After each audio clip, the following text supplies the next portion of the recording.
자, 계속해서 이어가도록 하겠습니다. 그래서 이제 사티어가 가족 경험을 중심으로 한 가족 경험 치료에 주안점을 뒀다면, 미누치는 아동에서 나타나는 생물학적 증상은 가족 관계로 우리가 봐야 된다는 거죠. 그러니까 아동에게 문제가 있는 게 아니라, 아동 개인에게 문제가 있는 게 아니라, 어떻다? 가족 구조적인 문제에서 비롯되었다는 거죠. 자, 선생님들을 한번 자신을 생각해 보세요. 그죠? 내가 혼자 똑부러진 게 아닙니다. 가정이라는 하나의 울타리 안에서 성장을 하고, 우리가 양육은 누구에 의해서 됩니까? 부모님에 의해서 양육을 받죠. 그래서 사회적으로, 경제적으로 어떤 위치에 있는 사람들은, 그래도 대학원 나온 사람하고 뭐 초등학교, 중학교 나온 부모하고는 이게 눈높이가 틀리다는 거죠. 그죠? 그래서 그런데 우리가 뭐 대학원 나왔다 그래서 아이를 잘 키우는 것도 아니다라는 것도 말씀드리고 싶고요. 근데 예전에 우리가 개천에서 용났다라는 말 많이 들었죠. 근데 요즘은 개천에서 용날 수가 있습니까? 제 주변에 보니까 진짜 경제적으로 할아버지의 재력이 잘 뒷받침된 사람들은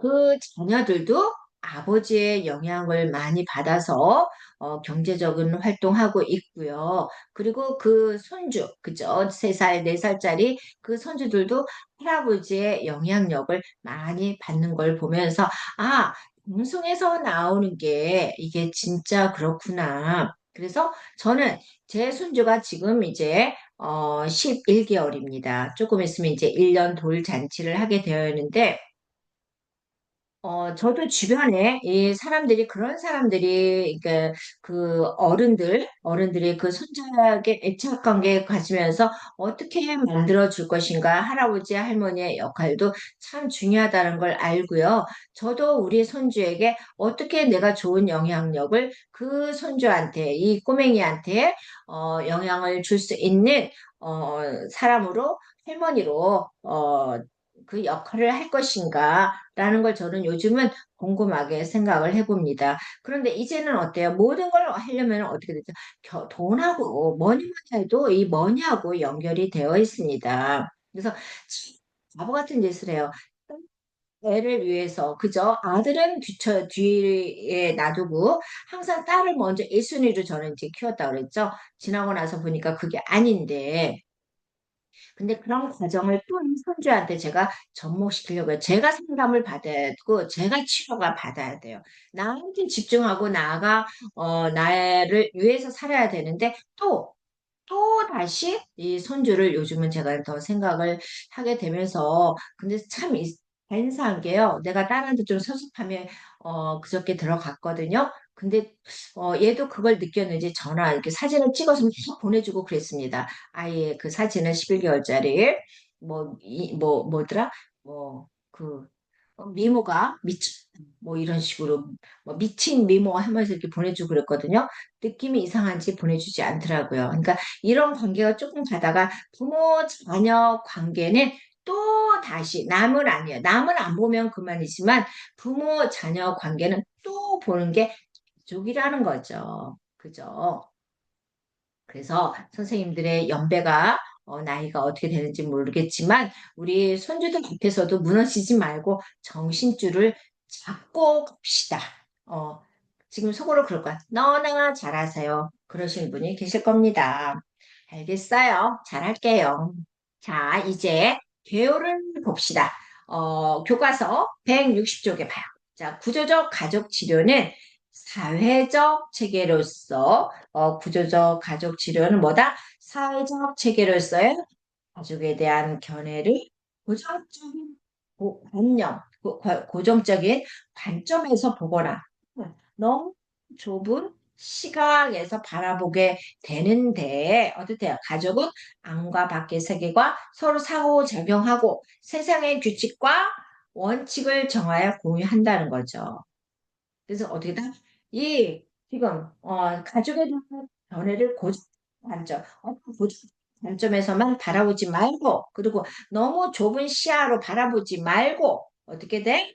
가족은 안과 밖에 서로 상호작용하고 세상의 규칙과 원칙을 정하여 공유한다. 그래서 이 구조적인 이게 나오죠. 진짜. 가족은 어떻다? 변화하는 사회와 문화에 적응하며 개방적으로 구조를 형성한다는 거죠. 이게 개방적인 건 뭐예요, 지금? 이 가족들은 이 서로 작용을 하래요. 그 다음에 세상의 규칙과 원칙을 정해서, 규범을 정해야 되는 거예요. 규범은 우리가 지켜야 할 예입니다. 그래서 세상의 규칙과 원칙을 정해서 서로 공유를 하라. 그러면 가족은 그냥 고정적인 관점에서만 바라볼 것이 아니라 어떻다고요? 가족은 변화하는 사회와 또한 문화에 적응하고 개방적으로 받아들이라는 거죠. 개방적으로 구조. 그러니까 이 가족이 집단인 가족은 어떻게 되겠어? 외부에서 들어오는 이런 문화나 사회적인 변화에 적극하게 대응을 하지 못하는 거죠. 아니야, 그건 그 나라 세계 얘기야. 이건 나하고는 상관이 없는 얘기야. 받아들일 수가 없어. 하고 원칙을 고수한다는 거죠. 폐쇄적인 저 가족 집단은 그런 어떻다? 여기 구조적 가족 치료는 세상의 규칙과 원칙을 정해서 서로 공유하자. 그래서 가족은 변화하는 사회, 변화하는 문화에 적절하게 대응함으로써 개방적으로 이런 구조를, 가족 구조를 형성하자. 그러면 두 번째는 뭐래요? 가족은 이 성공적인 발달을 이루기 위해서는, 그죠? 보다 나은 가족 관계를 갖기 위해서는 재구조화 관계를 거쳐 나아간다는 거죠. 재구조화라는 건 뭐예요? 지금 이 구조가 잘못되었으면 어떻게 되겠어요? 리뉴얼하는 거죠. 다시 만들어가야 된다는 겁니다. 그래서 가족은 성공적인 발달을 위해서 어떻다? 재구조화 단계를 거친다. 근데 여기서 중요한 거는 재구조화, 그 다음에 개방적, 규칙, 원칙, 그 다음에 상호작용, 이런 걸 우리가 구조적 가족 치료에서 염두를 두시면 될 것 같습니다. 그러면 셋째 뭐예요? 셋째는 가족은, 가족은 뭐예요? 지금 가족 구성원들의 성장 과정을, 가족 구성들의 성장 과정을 지속적으로 유지하고 발전시키고 환경에 적응한다는 거죠. 그러니까 우리는 서로 가족과의 관계에 있어서 부부 간의 관계, 그 다음에 형제 자매 관계, 형제 간의 관계, 이래서는 서로 성장할 수 있게끔 지지해 주는 거죠. 그죠? 환경을 만들어주고 정서적인 지지를 서로 해주는 겁니다. 따라서 이런 성장하기 위해서는 이런 성장 과정을 지속적으로 유지하고 발전시키고 또 환경에 적응한다. 그래서 이러한 전제를 미누치는 정상적인 가족은 어떻대요? 지금 내적이나 외적 압력에도 우리가 가족 구조를 이룬다고 했습니다. 따라서 미누치는 뭐라 그래서 정상적인 가족은 내적이나 외적 압력에도 어떤 거에도 견뎌낸다는 거죠. 그리고 압력으로 인해서 지금 요즘 사회적 어때요, 지금?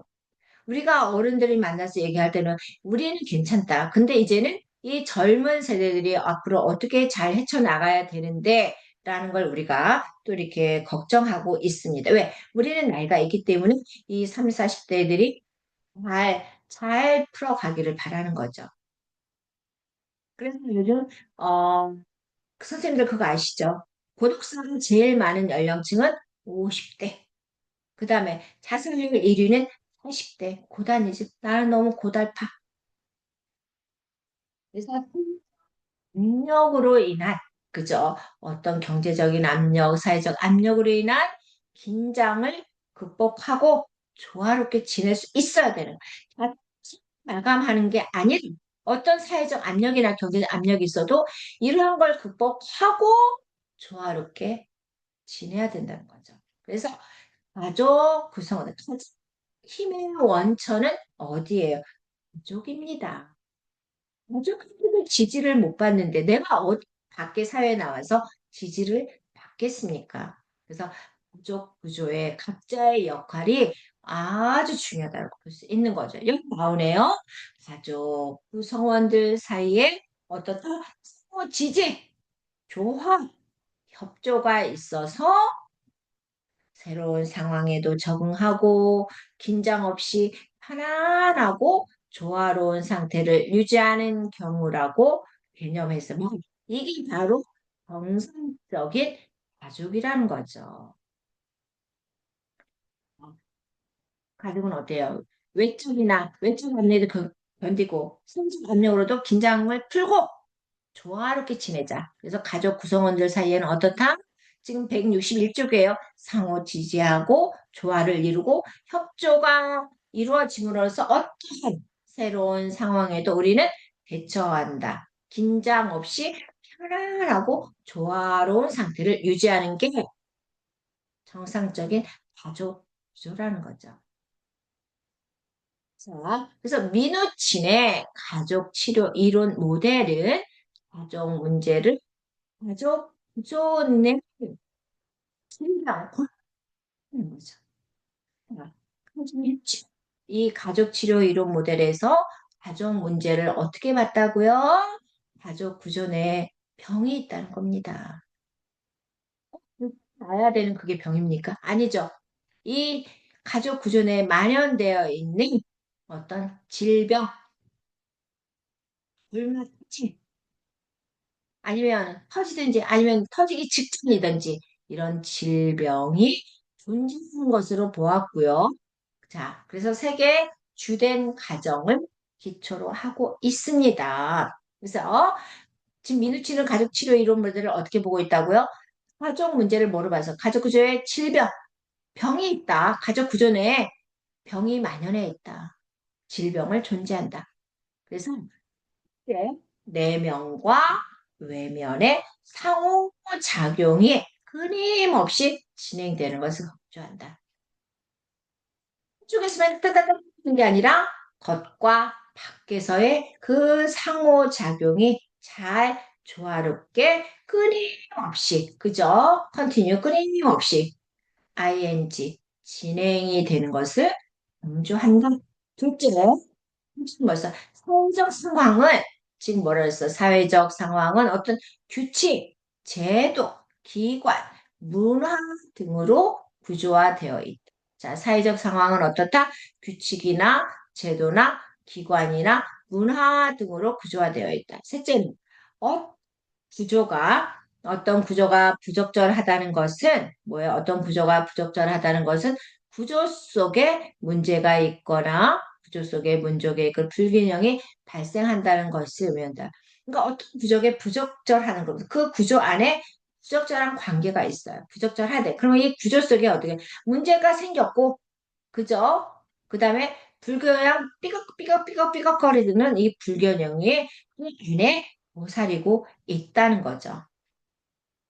그래서 민우치는 가족치료 이론 모델을 가족 문제를 가족들의 치료는 그저 질병이 존재하고 있다. 그래서 우리는 내면과 외면이 상호작용이 없이 진행돼야 되고 이런 사회적 상황 규칙이나 제도나 기관이나 문화 등으로 구조화돼야 되고 그다음에 세 번째는 어떤 구조가 부적절하다는 것은 구조 속에 어떻게 돼요? 부적절하다. 상황이 안 맞다.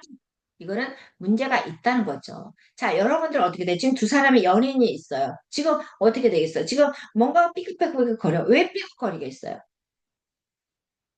문제가 있고 어떤 균형 잡힌 어떤 문제가 없다는 거죠. 있다는 거죠. 균형 잡힌 어떤 문제, 그러니까 불균형이 거기에 도사리고 있다는 거죠.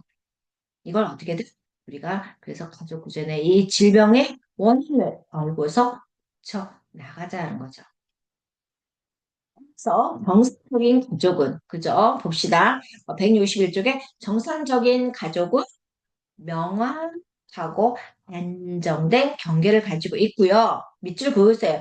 강한 부모 하위 체계의 유계 질서와 유연성을 보자. 정상적인 가족이 어떻다? 유연성과 유계 질서를 보여주고 유연한 체계 조정은 독립성, 협력성, 자아 발전과 안정성, 개인적인 성장, 개인과 체계 간 상호 의존성, 그다음 유연성에 있다. 그러면 이제 불균형 있는 증상을 유발하는 원인으로 뭐야 지금 작용한다. 그래서 가족 구조의 갈등, 상호작용의 어려움. 내가 말을 하면 상대의 핑퐁으로 돌아와야 되는데 거기선 반응이 없네? 그래서 상호작용의 어려움이 있을 수 있고. 역할, 부모의 역할, 아빠의 역할, 누나의 역할, 형의 역할, 막내의 역할, 장남의 역할, 장녀의 역할. 이런 역할의 충돌 등의 증상을 발생시키거나 악화시키는 요인으로 작용할 수 있다는 거죠. 이제 그 다음 장에 한번 봅시다. 이제 이론미의 주요 개념에서 이론적 배경을 봅시다. 미누치는 아까 아르헨티나에서 태어나고 자랐다고 그랬죠? 그래서 이스라엘 군대 군의관으로 복무했고 나중에 미국으로 여러 분야 훈련을 받기 위해 갔대요. 그래서 거기서 아동의 그 생물학적 개념을 있어서 아동의 문제가 아니라 가족 치료에 가족의 문제가 있다라는 것을 이제 그래서 가족의 구조적인 문제가 있다는 걸 알아낸 사람이 이제 민우친이라는 거죠. 그래서 그동안 모든 정신과 의사로서의 훈련이었다. 1950년대 말에 가족의 면담을 위하여 아동시설에서 상담을 시작했다. 가족의 면담을 위해서는 어떻게 돼 있어? 아동을 만나야 되는 거죠. 그죠? 그의 중요한 업적은 뭐든 가족 구조에 있어서 체계적인 이론을 발전시키는 것과 치료 기술을 구체화한다. 따라서 그는 지금 뭐야? 가족 치료, 빈곤 가족에게 실행 가능한 새로운 개념, 기술을 발전시키겠습니다. 새로운 가족에 실행 가능한 어떤 빈곤 가족에게서 행동을 옮겨라. 그래서 이 빈곤에서 벗어나기 위한 개념이나 기술을 발전시키기 시작했다는 거죠. 이 전다가 실현 기법이에요. 실현 기법. 따라서 미누치는 대부분의 기술들 아주 구체적이고 그다음에 실현 어떻게 몸을 움직이는 거잖아요. 보여주는 겁니다. 실현. 있는 그대로. 그래서 아주 구체적이고 행동 중심적인 것이 특징인 실현 기법이 대표적인 예가 된다는 걸 볼 수 있습니다. 여기서 미누치는 시험지게 보세요. 그래서 가족치를 보면서 치료마다 상호 교류를 분석하는 것을 반박하여 나름대로 그죠? 가족 치료의 개념적인 틀을 찾아냈고 따라서 그런 가족을 체계적으로 바라보고 구조적으로 바라보고 체계 내 개인의 문제를 어떻게 개인 문제는 어떻게 가족의 구조상의 기능적인 역할을 제대로 이루어지지 않았다라는 걸 볼 수가 있습니다. 그래서 가족 구조의 변화를 통하여 가족의 기능을 회복하고, 그죠? 가족 구조의 변화를 통해서 가족의 기능을 회복하고, 더불어서 어떻게 돼야 돼? 문제를, 개인의 문제를 해결하려는, 개인의 문제를 해결하려는 치료자의 위치를 확립했다.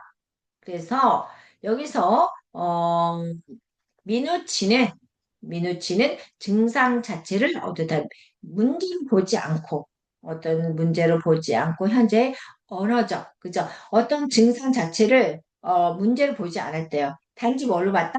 언어적, 비언어적 관계 유형에 중점을 두고 행동을 변경하거나 거기다 밑줄 그어주세요.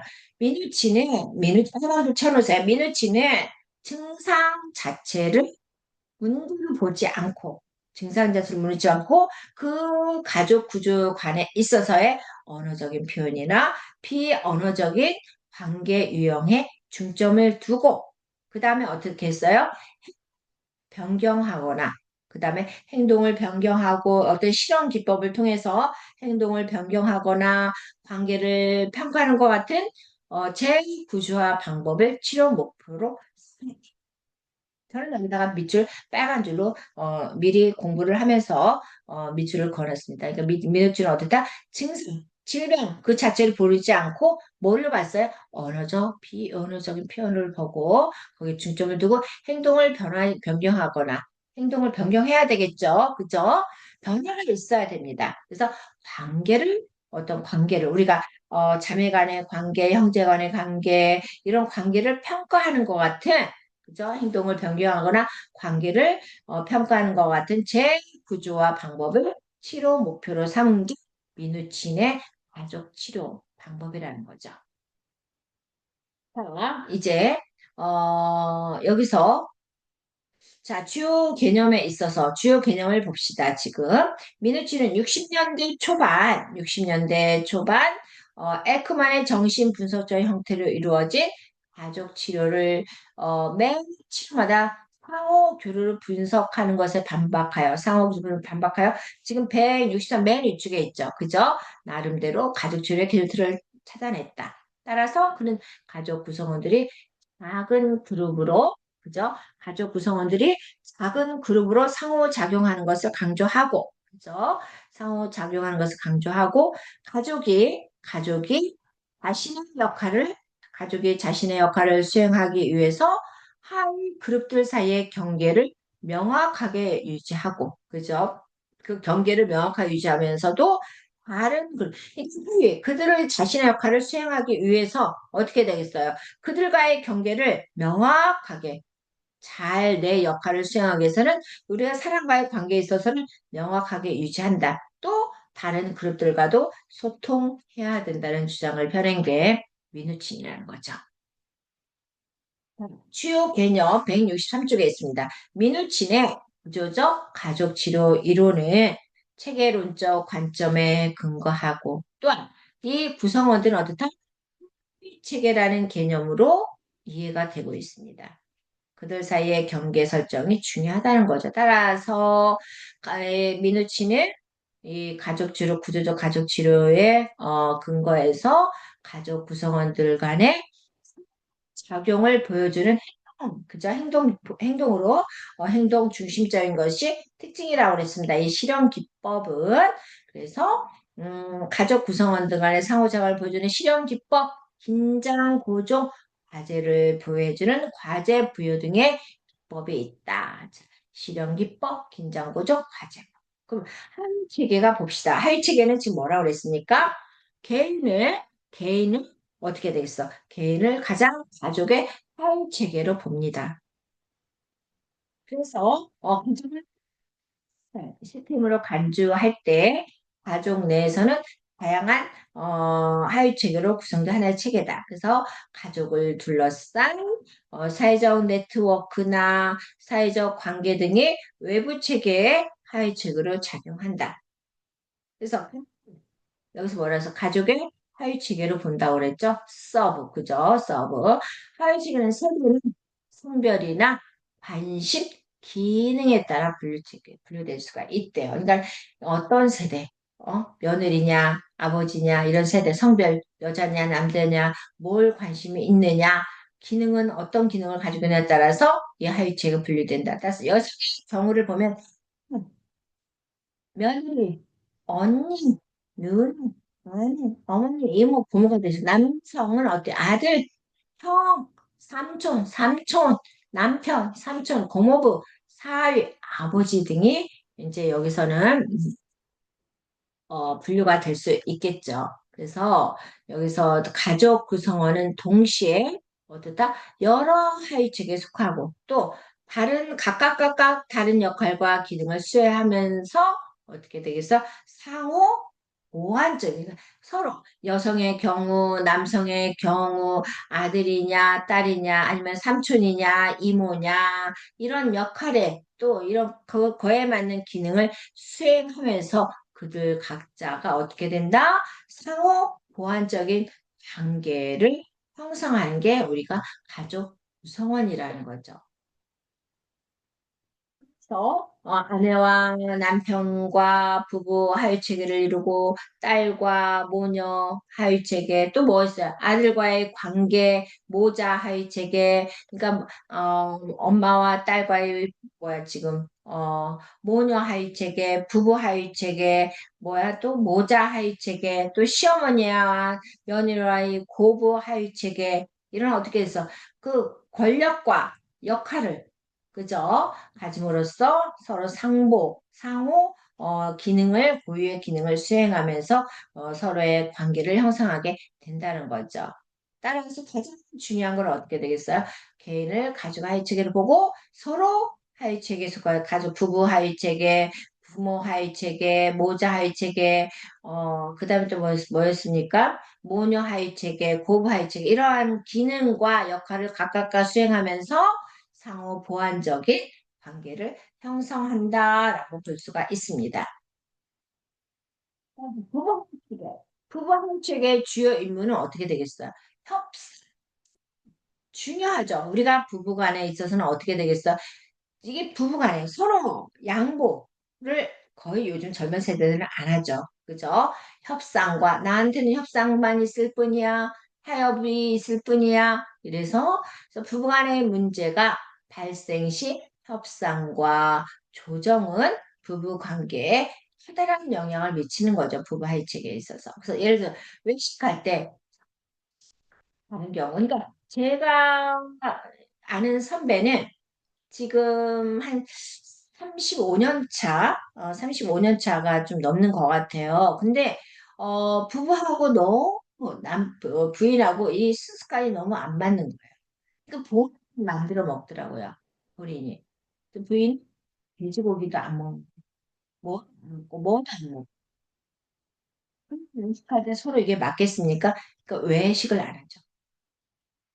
그래서 외식할 때 서로의 식습관이 다른 경우, 또 취미 생활에 대한 견해가 다른 경우, 부부가 같이 취미 생활을 해야 되는데 한 사람은 교회에서만 하루 종일 살고, 어, 남편은 어떻게 돼? 같이 취미 생활을 하고 싶은데 이 와이프는 교회 가면 한묵차 사네. 같이 탁구도 하고 테니스도 하고 뭐 뭐 스크린 골프장 가서 같이 스크린도 하고 싶은데 이럴 때 어떻게 되겠어? 또 취미 생활에 대한 견해가 다른 경우. 할 때 방식이 다른 경우. 예를 들어서 나는 휴식이 테레비 리모컨을 돌면서 침대에 누워서 사부작사부작 하는 건데, 와이프는 나 휴식 취하고 있는데 계속해서 밖에 나가서, 아이 쇼핑 하자, 뭐 어디 문화관 가자, 뭐 영화 보러 가자. 이게 서로, 그죠? 휴식의 방식이 다르다. 그리고 잠자리 습관이나 애정 표현의 방법. 저희는 잠자리 습관 중요한 게, 애 아빠는 그래요. 이렇게 비 오는 날 창문 열어놓고 빗소리 듣는 걸 좋아해요. 저는 아니거든요. 춤잘 타니까 무조건 창문을 닫아야 돼. 뭐, 이 나이에 뭐 애정 표현은 없는 거고, 그죠? 그래서 잠자리는 당연히 각방을 쓰는 거지. 이게 가장 좋은 방법이야. 이게 협상이. 네. 아마 우리 나이에 아마 이 잠자리 습관 때문에 각방 쓰는 부부들 많을 거라고 봅니다. 그래서 그 속에서 크고 작은 일들이 존재하는데 그 속에서 부부가 어떤 방법으로 협상과 조정을 하느냐에 따라 부부 관계는 달라진다. 그 협상 조정이 잘 이루어지지 않는다. 그럼 어떻게 되겠어? 초혼보다 더 나아가서 이혼 이렇게 되는 거죠. 그래서 요즘은 이혼율이 많습니다. 이에 따라 부부는 적절한 협상과 조정으로 부부 하유책의 기능을 강화하여 어떻다? 보다 나은 삶을 영위할 필요가 있다는 거죠. 그러면 여기서 부부간의 주요 규제는 어떻대요? 지금 165쪽에 또 한 번 있네요. 그래서 부부 하유 체계가 서로 지지하고 조정하고 자녀를 양육하기 위한 적절한 균형을 마련해야 되고요. 부부간의 주요 과제는 애정, 성적 기능, 친밀감.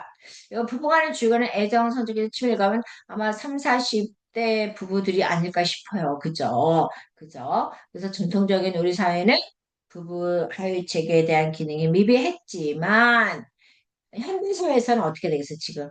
어? 수명이 어떻게 길어졌죠? 그죠? 1981년 노인복지법이 처음 제정됐을 때는 우리가 기대 수명이 남자 여자 60대였어요. 60대 중반이었습니다. 근데 지금은 어때요? 80대, 80세, 85이에요. 그만큼 이제는 사회가 달라졌다는 거죠. 그리고 우리 현대사에서는 평균 수명이 길어짐으로 인해서 자녀가 독립한 후에는 이제는 부부만 남는 시간이 증가하게 되었다는 거죠. 그러니까 이게 빈둥지군, 떠나고 이제는 부부밖에 안 남아 있습니다. 이 빈둥지, 이걸 어떻게 헤쳐나가느냐 하는 게 우리의 또 과제인 것 같아요. 그래서 부부는 적절한 협상과 조정으로 부유 체계, 하위 체계 기능을 강화하여 보다 나은 삶을 영위할 필요가 있다 하고 좀 전에 나와 있었죠. 자, 중요해. 이제 부부는 이제 그렇다 치고 중요한 것도 뭐예요? 부모죠. 부모 하위 체계는 아버지와 딸 등 다른 세대가 구성되며 위계 구조의 확립이 중요하다. 그래서 이런 과학은 자녀의 연령이나 발달 단계, 개인적인 특성에 따라 달라진다는 거죠. 이 과정에서 부부는 어떻게 자녀 양육에 대해서 다른 견해를 보일 수 있는데 이때 서로 협상하고 조정하여 자녀 양육에 일치된 지원을 제공할 필요가 있다. 그러니까 이 과정에서 부부는 어떻다? 자녀의 양육에 대해서 서로 견해를 보이죠. 이렇게는 어떻게 되겠어요? 경우도 여기서 사례를 들면은 저희 남편하고 저는 너무 틀렸어요. 저는 우리 딸을 6살부터 너는 피아노 하고 픽스 시켜놓고 걔를 갖다 개끌듯이 다녔고 진짜.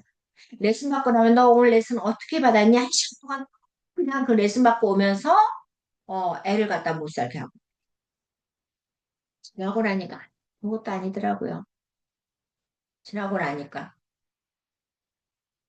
그래서 제가 뭐 B반이었던 것 같아. 그 선생님이 구자원 선생님인데 저희 구자원이 선생님 구자원이 피아노 저희 교수였어요. 회원이.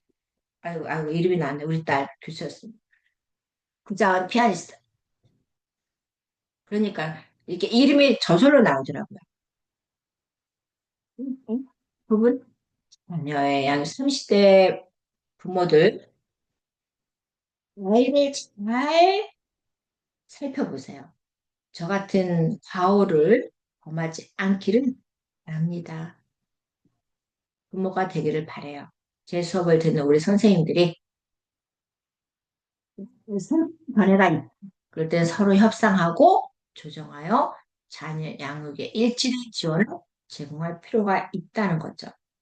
그래서 어린 자녀의 경우, 중간에 나오는 어린 자녀의 경우는 건강과 심신 발달을 위한 지원이 필요하고 접어들면 어떻게 하래?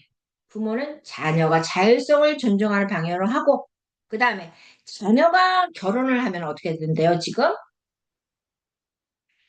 자녀가 결혼하게 된 부부는 독립적이고 건강한 부부 체계를 확립하고 그래서 부부는 어떻다 이 과정에서 지금 이러이러한 다른 양 견해를 보일 수 있는데 서로 협상하고 잘 타협해서 잘 아이를 양육해라 라는 걸 볼 수 있습니다. 그래서 서로 자녀의 발달을 지원하는 과정에서 부모는 어떠냐 적절한 애정과 통제를 하는 권위에 있는 부모 역할을 가장 이상적인 양육태로 제시했고, 자, 부모와 자녀 하위 체계, 부모와 부모가 자녀에게 적당한 권위를 수행하지 못하거나 두 자녀가 한 자녀 너무 밀착되어 있어요. 오히려 어떻게 돼? 이 자녀와 너무 밀착되어 있으면은 어? 둘이서 막 얘기하는 애가 딱 갔어. 말이 끊겨. 그러면 어떻게 되겠어요, 지금? 이게 뭐야? 어? 자기끼리만 친하게 지내고 그러면서 어떻게 관계가 좀 소원해지겠죠. 그래서 서로 자녀와의 관계를 지나치게 밀착된 관계를 유지하면 오히려 어떠다 배우자와 소원한 거리를 유지하고 가족 시스템의 역기능지 역이라는 말을 들어가면 어떻게 되겠어요? 안 좋은 결과를 초래하는 거죠. 역기능적인 영향을 미칠 수 있다. 따라서 이 기능적인 너무 그러니까는 이 부모와 자녀 하유책에 있어서 두 사람이 너무 부모가 한 자녀에게 적당한 권리를 수행하지 못하거나 너무 자녀와 밀착되어 있으면 어떻게 된다? 오히려 배우자와 그 옆에 있는 사람과 거리가 생김으로써 그죠? 관계가 틀어지는 거죠. 역기능적인 영향을 미친다. 따라서 이런 상황에서 다음과 같은 역기능적인 결과가 나타날 수 있대요. 부모, 자녀, 하유책에서 역기능적인 영향은 뭐냐? 자녀의 불안과 의존성. 응? 너무 있으면 어떻게 되겠어요? 아빠가 또는 엄마가 옆에 없으면 내가 계속해서 불안해지는 거야. 그리고 의존하게 되는 거야. 부부간의 갈등과 소외. 그 다음에 자녀의 사회적 발달 저해, 부모 자녀 간의 건강한 경계 설정이 어렵다. 지금 166쪽에 이런 부분이 나옵니다. 그래서 자녀의 불안과 의존성 증가 이런 부분이 어떻게 나오는가를 볼 수 있겠습니다. 자, 아이고, 자꾸 소리가 이상하게 소리가 나네요. 그래서 지금 부모 자녀 할책에 이러한 부분이 있다는 걸 우리가 어떻게 나타나나, 이 역기능적 결과 어떻게 나타나나를 좀 이제 세부적인 거를 다음 시간에 뵙도록 하겠습니다.